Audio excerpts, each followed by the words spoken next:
Hello students, welcome back to our channel. जैसे मैंने आपको लास्ट टाइम उसका केमिकल स्ट्रक्चर ऑफ डीएनए किया था, उसके बारे में बिल्कुल आपके डाउट्स क्लियर किए थे। तो आज हम इसका फिजिकल स्ट्रक्चर ऑफ डीएनए करते हैं।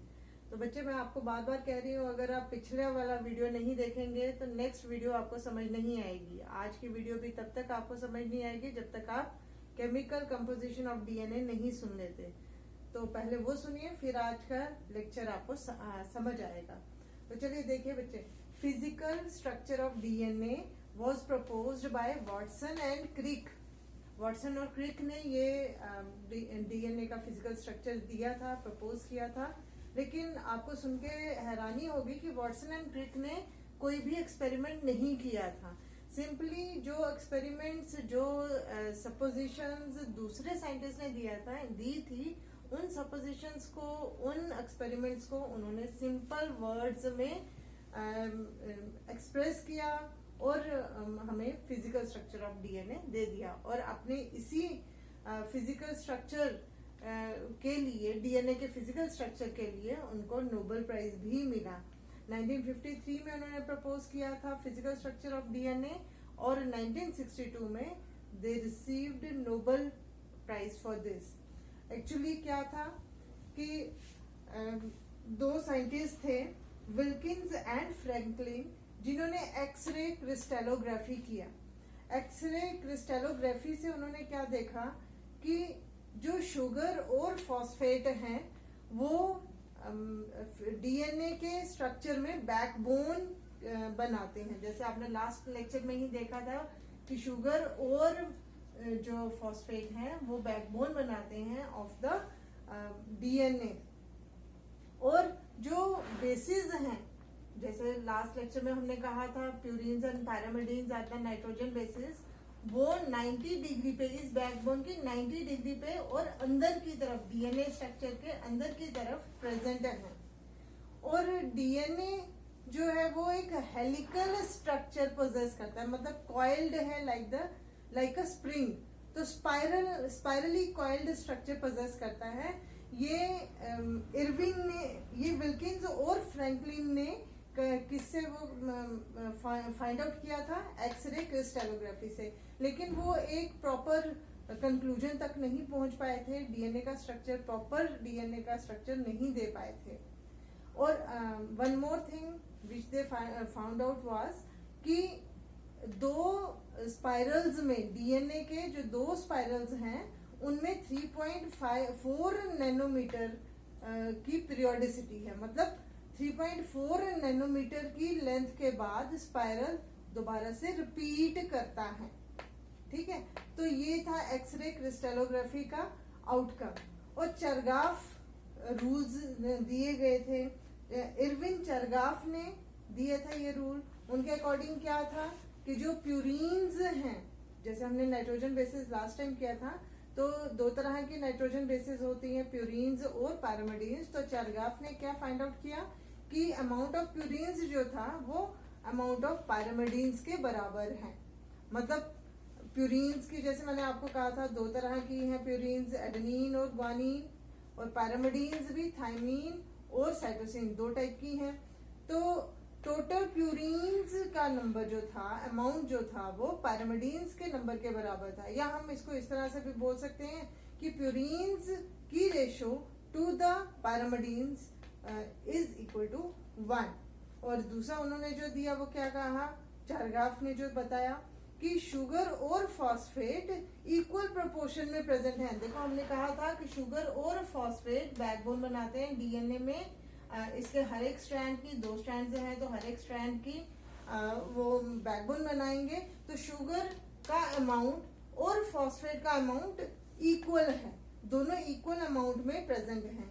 और जो प्यूरिन्स प्रेजेंट है, एडेनिन और ग्वानिन, उनका देखो कैसे वो पैरामिडीन के साथ किस तरह से प्रेजेंट है कि एडेनिन हमेशा पेयर करता है थायमीन के साथ दूसरे स्ट्रैंड के, और साइटोसिन ग्वानिन के साथ पेयर करेगा। और as a result base pairs बनते हैं। देखिए यहाँ पे ये जो स्ट्रक्चर्स हैं, they are representing base pairs. तो इन्हीं एक्सपेरिमेंट्स के कंक्लूजन्स को लेके वैटसन एंड क्रिक ने मॉडल इसका फिजिकल स्ट्रक्चर ऑफ डीएनए का मॉडल दे दिया। अब उनके अकॉर्डिंग क्या था? उनके अकॉर्डिंग था कि जो डीएनए है वो 2 पॉलीन्यूक्लियोटाइड चेन्स से बना है।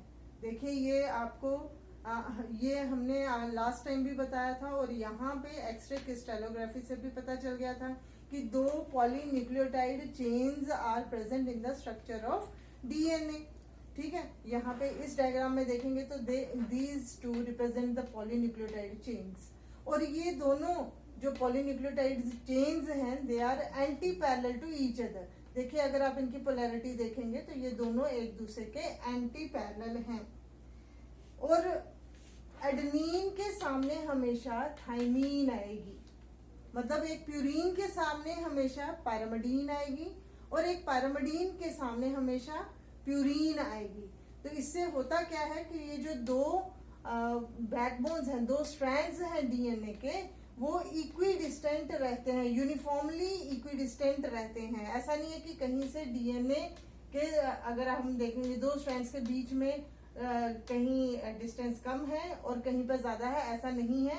ये इक्विडिस्टेंट है। इक्विडिस्टेंट होने का एक रीजन ये भी है कि एक प्यूरीन के सामने पैरामिडीन होगी और पैरामिडीन के सामने प्यूरीन।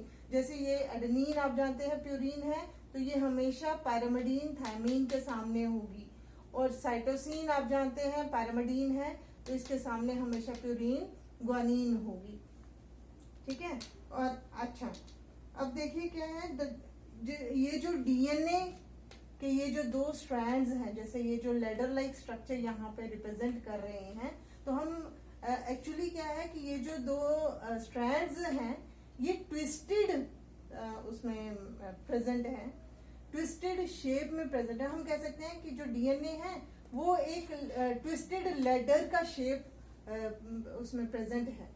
ट्विस्टेड लेडर मतलब समझ लीजिए कि ये जो इस तरह की लेडर आपने देखी ही होगी, तो ये अगर स्प्रिंग की तरह अगर आप इसको कॉइल कर दें तो it will represent the structure of DNA. तो देखो ये इस तरह से अगर ये राइट हैंड साइड इसकी ट्विस्टिंग अगर हम करें, मतलब क्लॉकवाइज ट्विस्टिंग अगर हम करें, तो we will get the structure of physical structure of DNA. देखिए ये 2 स्ट्रैंड्स हैं और इनके बीच में ये रिप्रेजेंट कर रहे हैं बेस पेयर्स हमारे। अच्छा, अब देखिए ये जो ट्विस्टिंग है, तो हम बता रहे थे कि ये ट्विस्टेड स्ट्रक्चर इसमें प्रेजेंट होता है डीएनए में और राइट हैंड साइड इसकी ट्विस्टिंग है।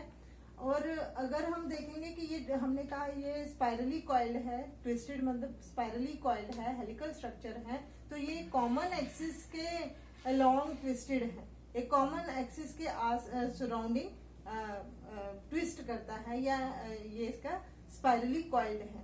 ठीक है, तो इसका अगर हम विड्थ देखेंगे, इस स्ट्रैंड की अगर हम विड्थ देखेंगे, इट इज अबाउट 20 एंगस्ट्रॉम।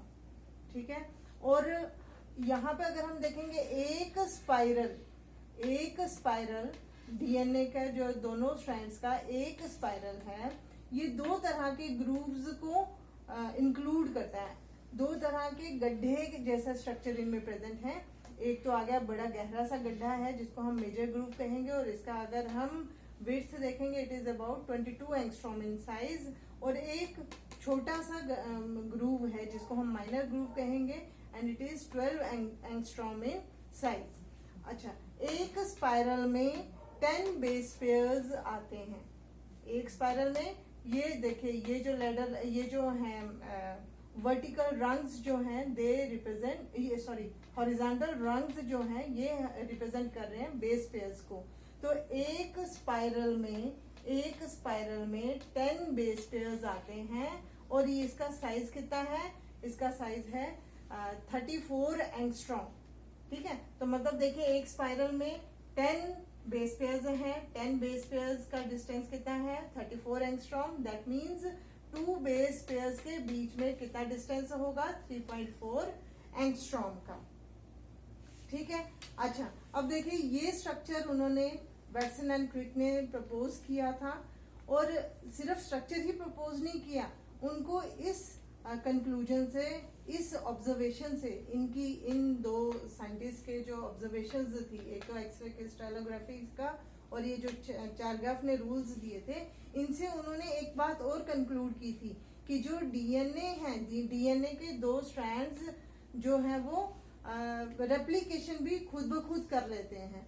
ये semi conservative mode of replication करते हैं। इनमें इन्होंने किस बात का हिंट लिया था? हिंट लिया था कि हमेशा एडेनिन के सामने थायमीन आएगा, मतलब स्पेसिफिक बेस पेयरिंग होती है, जिसकी वजह से एक टेम्पलेट दूसरे टेम्पलेट के इसके सामने दूसरा टेम्पलेट अपने आप फॉर्म हो जाता है।